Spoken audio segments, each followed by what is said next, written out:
హామీలను మాట ఇచ్చిన ప్రకారము తేదీలు ప్రకటించిన ప్రకారము అమలు చేయలేక కాలయాపన చేయడానికి ప్రజల దృష్టిని మరల్చడానికి శ్వేత పత్రాల పేరిట జ్యుడిషియల్ ఎంక్వైరీల పేరిట ప్రాజెక్టుల సందర్శన పేరిట కొత్త డ్రామాకు తెరదీసినట్టుగా కనిపిస్తున్నారు. చేయవలసిన పని చేయకుండా ప్రజలను మరొకసారి డైవర్ట్ చేయడానికి ప్రయత్నం చేస్తున్నట్టుగా కనిపిస్తున్నారు. మేము శ్వేత పత్రాలను స్వాగతిస్తున్నాం, జ్యుడిషియల్ ఎంక్వైరీలను కూడా స్వాగతిస్తున్నాం. అవి మేము కోరుకున్నాం కూడా. రాష్ట్ర ప్రజలకు వాస్తవాలు తెలియాలి అంటే జ్యుడిషియల్ ఎంక్వైరీ జరగాలని మేమే కోరుకున్నాం. ఈరోజు కాళేశ్వరం ప్రాజెక్టుకు వెళ్లి వారే కొన్ని వాస్తవాలు ప్రజలకు తెలియజేశారు. అందుకు కూడా వారికి ధన్యవాదాలు. అందులో మొట్టమొదటిది కాళేశ్వరం ప్రాజెక్టు పైన 1,00,000 కోట్ల రూపాయల అవినీతి జరిగింది అని సాక్షాత్తు రాహుల్ గాంధీ గారే అనేక బహిరంగ సభలలో చెప్పడం జరిగింది.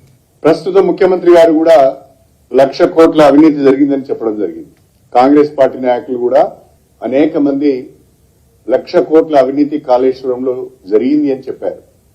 కానీ ఈరోజు అధికారులు ఇచ్చిన పవర్ పాయింట్ ప్రజెంటేషన్ లో ఇప్పటి వరకు 93,000 కోట్లు మాత్రమే కాళేశ్వరం ప్రాజెక్టు పైన ఖర్చు జరిగింది అని రాష్ట్ర ప్రభుత్వమే, ప్రస్తుతం రాష్ట్ర ప్రభుత్వమే ఒప్పుకోవడం జరిగింది. 93,000 కోట్లు మాత్రమే కాళేశ్వరం ప్రాజెక్టు పైన ఖర్చు పెడితే 1,00,000 కోట్ల అవినీతి ఏ రకంగా జరిగిందో కాంగ్రెస్ ప్రభుత్వం రాష్ట్ర ప్రజలకు సమాధానం చెప్పాలి. రెండవది, 1,00,000 కోట్ల రూపాయలు ఖర్చు పెట్టారు కాళేశ్వరం ప్రాజెక్టు పైన, 1 ఎకరానికి కూడా సాగునీరు ఇవ్వలేకపోయారని చెప్పారు.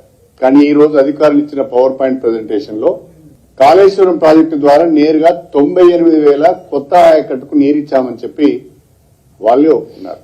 ఒకవైపు శ్రీరామ్ సాగర్ ప్రాజెక్టు మొదటి దశ, రెండవ దశ లోయర్ మానేర్ డ్యామ్ కు దిగువన నల్గొండ జిల్లాలోని తుంగతుర్తి, సూర్యాపేట, కోదాడ వరకు కూడా కలుపుకొని 15 లక్షల ఎకరాల వరకు స్టెబిలైజేషన్ జరిగింది. కొత్తగా 98,000 ఎకరాలకు సాగునీరు వచ్చింది అని చెప్పి రాష్ట్ర ప్రభుత్వమే ఇవాళ పవర్ పాయింట్ ప్రజెంటేషన్ లో చెప్పడం జరిగింది. అంటే నిన్నటి వరకు కాంగ్రెస్ పార్టీ వాళ్ళు గత బీఆర్ఎస్ ప్రభుత్వం పైన చేసిన ఆరోపణలన్నీ కూడా కాళేశ్వరం విషయంలో అవాస్తవమని తేలింది.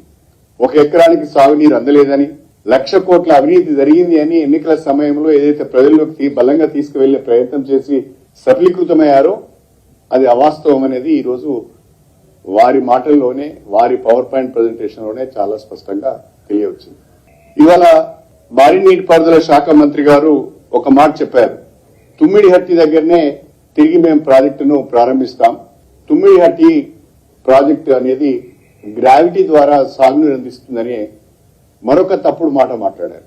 తుమ్మిడిహట్టి దగ్గర చేపట్టే ప్రాజెక్టు కూడా లిఫ్ట్ ఇరిగేషన్ ప్రాజెక్టే, అందులో కూడా లిఫ్ట్ ఉన్నది, దానికి కూడా పవర్ కన్జంప్షన్ ఉన్నది, అది గ్రావిటీ కెనాల్ కాదు, గ్రావిటీ ద్వారా సాగునీరు రాదు.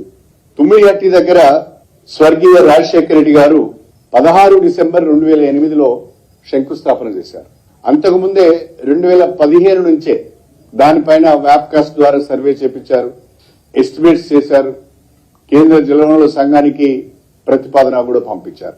కేంద్ర జలవనరుల సంఘం చాలా స్పష్టంగా చెప్పింది, మీరు అనుకున్నట్టుగా 160 టీఎంసీల నీటి లభ్యత తమిళహట్టి దగ్గర లేదు, ఎగువ రాష్ట్రాలు వాడుకుంటే మీకు 100 టీఎంసీలు కూడా దొరకవు, అక్కడ మీరు ప్రతిపాదించిన ప్రాజెక్టు సక్సెస్ కాదు, వాటర్ అవైలబిలిటీ లేదు అని చెప్పి కేంద్ర జలవనరుల సంఘం రాష్ట్ర ప్రభుత్వానికి లేఖ ద్వారా చాలా స్పష్టంగా 2015లోనే తెలియజేయడం జరిగింది.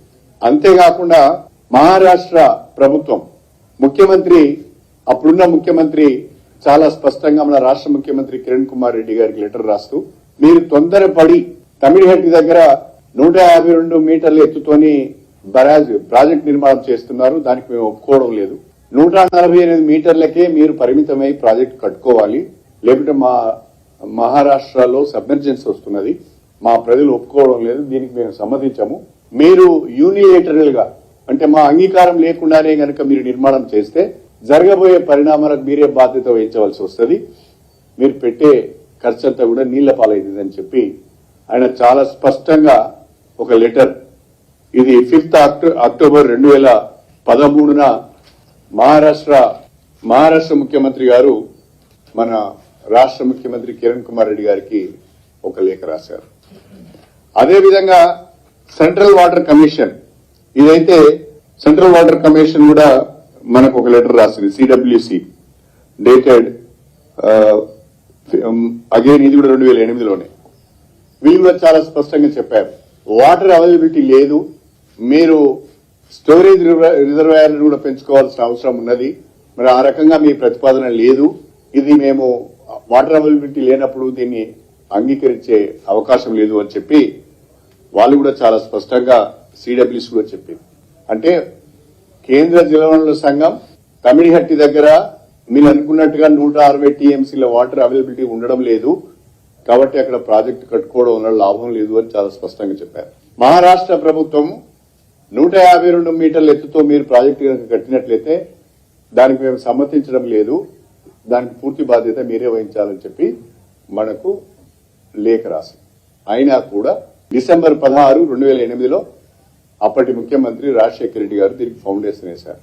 2008 నుంచి జూన్ 2014 వరకు కాంగ్రెస్ పార్టీ అప్పటి ఆంధ్రప్రదేశ్ లో అధికారంలో ఉన్నది.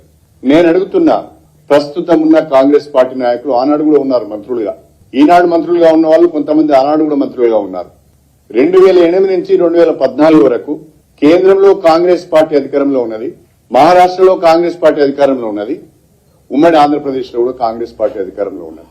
కేంద్రంలో 2 రాష్ట్రాల్లో అధికారంలో ఉన్న మీరు మహారాష్ట్రతోని ఒప్పందం చేసుకోలేకపోయారు, కేంద్ర జలవనరుల సంఘం నుంచి అనుమతి తెచ్చుకోలేకపోయారు. అది మీ వైఫల్యం కాదా అని నేను అడుగుతున్నాను.